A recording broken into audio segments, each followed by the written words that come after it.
নমস্কাৰ। আজি 6 মাহৰ আগত মই আপোনালোকক ডেকৰ আইডিয়া এটা শ্বেয়াৰ কৰিছিলোঁ আৰু সেই ডেকৰ আইডিয়াটো আজি অকণমান সলনি কৰিলোঁ। ভাবিলোঁ আপোনালোকক ভিডিঅ'ৰ জৰিয়তে অকণমান দেখুৱাই দিওঁ যাতে আপোনালোকেও এই আইডিয়াটো আপোনালোকৰ ঘৰ সজোৱাত ব্যৱহাৰ কৰিব পাৰিব। এয়া চাওক, মই স্পাইডাৰ প্লানৰ এনেকুৱা সৰু সৰু পুলিবিলাক ছিঙি লৈ পিনে ধুনীয়াকৈ মোৰ ৱালত সজাই থৈ দিছিলোঁ। আৰু কেনেকৈনো সজাইছিলোঁ মই 6 মাহৰ আগত আপোনালোকক এটা ভিডিঅ'ত দিছিলোঁ আৰু তাত বহুতে চাই ভাল ভাল কমেণ্টো পাছ কৰিছিলে। মোৰ বহুত বেছি ভাল লাগিছিলে এয়া। আৰু এইটো হৈছে ঘি বটল আৰু ঘি বটলত মই সজাই থৈ দিছিলোঁ। আৰু এতিয়া স্পাইডাৰ প্লানৰ ঠাইত মই মানি প্লানৰ সৰু সৰু ডাল এনেকৈ কাটি পিনে সজাই থৈ দিছোঁ।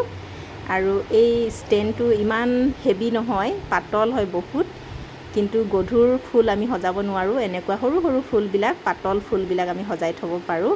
আৰু চাওকচোন ইমান বেছি মৰম লাগিছে। ভাবিলোঁ আপোনালোককো ভিডিঅ'ৰ জৰিয়তে অকণমান দেখুৱাই দিওঁ যাতে আপোনালোকেও আপোনালোকৰ ঘৰত সজাব পাৰিব এই আইডিয়াটো ব্যৱহাৰ কৰি। আৰু যেতিয়া নিজৰ ঘৰখন এনেকৈ সেউজীয়া ফুলেৰে আমি সজাই থওঁ ন, নিজৰ মনটো বহুত বেছি ভাল লাগে। আৰু মনটো ভাল হৈ থাকিলে জীৱনটো ধুনীয়া যেন অনুভৱ হয়। আৰু লগতে কেতিয়াবা আলহী আহিলে মানে আলহীসকলে ধুনীয়া এটা কমপ্লিমেণ্ট দিলে মানে বহুত বেছি ভাল লাগে। তেওঁলোকৰ কমপ্লিমেণ্ট পাই এনেকুৱা লাগে যেন আৰু বেছিকৈ ধুনীয়া কৰি ৰাখোঁ নেকি, এনেকুৱা লাগে। বহুতে কয় মানুহৰ কমপ্লিমেণ্টৰ দৰকাৰ নাই বুলি, কিন্তু মই ভাবোঁ জীৱনটো সুন্দৰ কৰিবলৈ কেতিয়াবা কেতিয়াবা আনৰ পৰা কমপ্লিমেণ্ট পোৱাৰো বহুত বেছি দৰকাৰ। মানুহৰ এটা কমপ্লিমেণ্টে মানুহক জীৱন সলনি কৰাত সহায় কৰে। গতিকে আমি কেতিয়াবা কাৰোবাৰ ভাল কাম দেখিলে মানে আমি কমপ্লিমেণ্ট কৰিব লাগে। বহুতে কমপ্লিমেণ্ট কৰাত বহুত চিকটামি কৰে, কিন্তু মই ভাবোঁ কৰিব লাগে।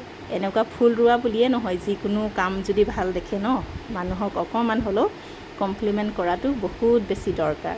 আৰু চাওকচোন ইমান মৰম লাগিছে চাই। আপোনালোকেও ইউজ কৰিব পাৰিব এই আইডিয়াটো।